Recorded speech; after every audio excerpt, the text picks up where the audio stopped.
Well, it was a costly day for General Motors, as we first reported last night. The automaker has agreed to settle with the Department of Justice over the company's handling of defective ignition switches. It also agreed to potentially settle civil lawsuits. The total cost to the company will be more than $1.4 billion. In trading today, shares of GM rose slightly. Phil LeBeau now with more on the settlements and what they could mean for GM as it tries to move forward. With two costly agreements, General Motors takes one big step towards wrapping up cases tied to defective ignition switches that led to the deaths of 124 people.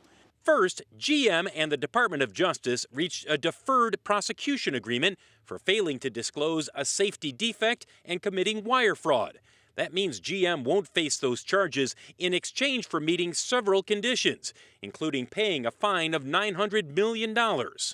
They didn't tell the truth in the best way that they should have to their regulator and to the public about a serious safety issue that risked life and limb for Americans.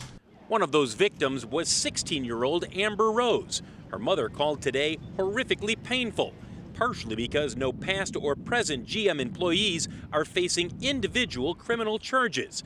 But CEO Mary Barra says her company is not putting the ignition switch scandal behind them. We didn't do our job. And as part of our apology to the victims, we promise to take responsibility for our actions. GM has also agreed to potentially settle more than 1,800 civil lawsuits involving owners of defective cars. That will cost the company more than $500 million.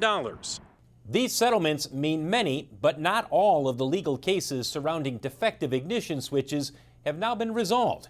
And General Motors has moved a step closer to getting out from under a cloud of scandal that has rocked the company for the last year and a half.